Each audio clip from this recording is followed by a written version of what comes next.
So now it gives me great pleasure to introduce the Chief Justice, Anne Ferguson, to open the conference. Chief Justice Ferguson was appointed as the 12th Chief Justice of the Supreme Court of Victoria in October 2017. Her Honour attended Monash University, where she finished top of her year and was awarded the Chief Justice's Supreme Court Prize and the Floss Gregg Memorial Prize. The Chief Justice was awarded a Commonwealth Scholarship to study at the University of Southampton in the United Kingdom, where she obtained a PhD in law with a doctoral thesis on unfair contracts. In 2005, Her Honour became a partner at Allens Arthur Robinson, now Allens Linklaters, specialising in general commercial litigation and insolvency. While a partner, she served as Honorary Secretary to the Council of Legal Education, when it was the body that determined the requirements for admission to practice and approved law courses. The Chief Justice was appointed a judge of the Trial Division of the Supreme Court in 2010 and to the Court of Appeal in 2014.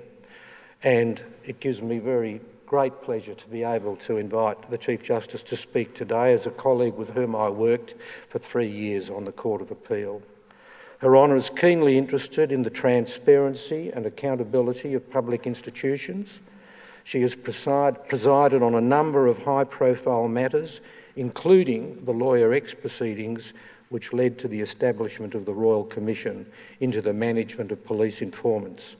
The Chief Justice is also the Chair of the Judicial College of Victoria, the Courts Council, and the Judicial Commission of Victoria.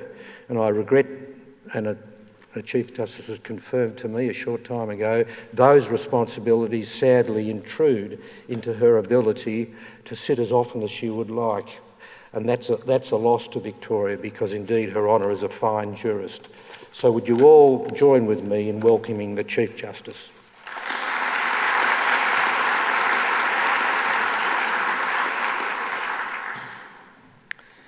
Good morning. I'd like to begin by acknowledging the traditional owners of the land on which we meet. I pay my respects to their elders, past, present and emerging, and extend that respect to any Aboriginal or Torres Strait Islanders who may be present.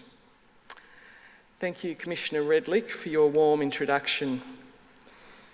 It is a pleasure to be here this morning to open the 7th Biennial Australian Public Sector Anti-Corruption Conference and to welcome all of you as delegates. I'd like to thank and commend IBAC and its partners for organising the conference. I understand that this is the first time that the conference is being held in Victoria and hosted by IBAC. The hosting of the conference in Victoria is a testament to the excellence of IBAC's work under Commissioner Redlich's leadership and its unwavering commitment to public integrity and anti-corruption. Strong public institutions are the bedrock of our democracy. Public institutions must have and be seen to have integrity. If the community cannot rely on public institutions to be robust, fair, impartial, transparent and free from corruption, community confidence in those institutions will collapse. In recent years, the community's trust in public institutions has been shaken. We've seen royal commissions, news stories and heated public debate about the state of our public institutions. So it is imperative that as a community, we directly address any behaviours or practices that fall below the standard required. That's the only way to build and maintain trust. The courts play a unique role with respect to trust and integrity. They are the final umpire, the ultimate decision maker for matters involving integrity or corruption which attract legal penalties or for which legal recourse is available. The judges who deal with those matters, indeed with all matters, take oaths to discharge the duties of their office according to law and to the best of their knowledge and ability, without fear, favour or affection. I have taken that oath 3 times. But judges are not always immune from the temptations that corruption can present. I recall a few years ago when I was travelling in the Northern Territory, I was talking to a young couple from overseas who were on their honeymoon. They asked me what I did for work. It turned out that their parents were both judges. They asked me, quite matter-of-factly, how I dealt with bribery and ensured my personal safety. It's a few years ago and I was taken aback. But to them, it was a natural and obvious question to ask a judge. I didn't know quite how to respond because it wasn't something that I was confronted with day in, day out. But I know it's not the case in other parts of the world. Sometimes the best way to understand the importance of something is to imagine a world without it. That day in the Northern Territory, I saw what a world without integrity and standards against corruption looked like. That's one of the reasons why I am here today. When I was invited to speak to you, I immediately said yes. It was a gut reaction, an immediate instinct. First, it's easy to take the importance of integrity for granted and fall into the trap of thinking that corruption does not exist in Australia, that it's not something that affects us as we go about our work. But as you are all acutely aware, a culture of integrity is only built and corruption is only kept in check through constant vigilance and the strength of our systems of accountability. The second reason for being here is that people find concepts of integrity and corruption difficult to relate to when it's not their bread and butter every day. So for some, corruption is a huge word.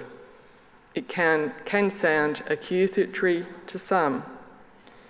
It can also sound disproportionate to others, those people who see corruption as Watergate rather than something less. It's often the small things, as you know, that we cannot see that can grow and create a culture where integrity is no longer front of mind, fostering an environment for fraud and corruption to take hold. I'm interested to know how to motivate people to take the issue seriously. How do we effect real cultural change and take policies off the shelf and into practice? It's not enough to have policies and systems in place if no one knows about them, or people refuse to think that they apply to them, or if their managers and leaders ignore or flout them. The courts now have an Integrity at Work program. Court Services Victoria, which is an independent statutory body, provides services and facilities to Victoria's courts and other bodies. And it has developed a program to help people understand what integrity means and to shape and create a workplace culture of high ethical and professional standards. As Chair of the Courts Council, which governs Court Services Victoria, I was pleased to support the introduction of that program. I see it as part of my role as the Chief Justice of Victoria and a workplace leader to set an example for many people who work in or otherwise support Victorian courts and tribunals. You all have a critical role in creating a culture where people ask why. a culture where people look deeper, make their own inquiries, where they keep their eyes and ears open, and they question, question, question. A culture where people feel safe enough to report improper conduct. The third reason why I'm here is because I am a passionate advocate for wellbeing in general and wellbeing in the workplace in particular. We often talk about the need to create healthy and safe workplaces, but they don't create themselves. And it doesn't take much for people to disengage from their roles if they feel that their workplace lacks integrity, or if they feel vulnerable or powerless in the face of corrupt practices. Many of you attending this conference will know what that looks like. It can happen within a team, or it can impact an entire organisation, undermining its standing in the community, eroding trust at every level, and making people want to leave. Going to work each day in an environment like this can be a very isolating and negative experience. A healthy workplace has sound corporate governance, education, awareness and support programs, accountable, open and transparent practices, and strong leadership. A safe workplace has people who value honesty, use their power responsibly, and report improper conduct and strive to earn and sustain trust. Healthy workplaces foster staff wellbeing. This leads to better outcomes for individuals and organisations. When I look out at this room, I see delegates from a wide range of backgrounds, including government, not-for-profit, and academia. Some of you have come from overseas. It is inspiring and reassuring to see so many of you here. Your presence gives me confidence for the future of our public institutions. You'll hear from a range of speakers who will focus on preventing, exposing, and responding to corrupt conduct and risks in public institutions. You will attend plenary sessions, discussion panels, and workshops that focus on research, trends, case studies, and new methods for preventing, investigating, and exposing corruption. This will be an invaluable opportunity to hear from leaders in their field. But in my experience, the conversation you strike up with someone after a session can prove as valuable as the session itself. So make the most of those opportunities. I hope that you find the conference enriching and thought-provoking. The work each and every one of you are doing matters. Even the things that might at first seem small contribute to maintaining our democracy.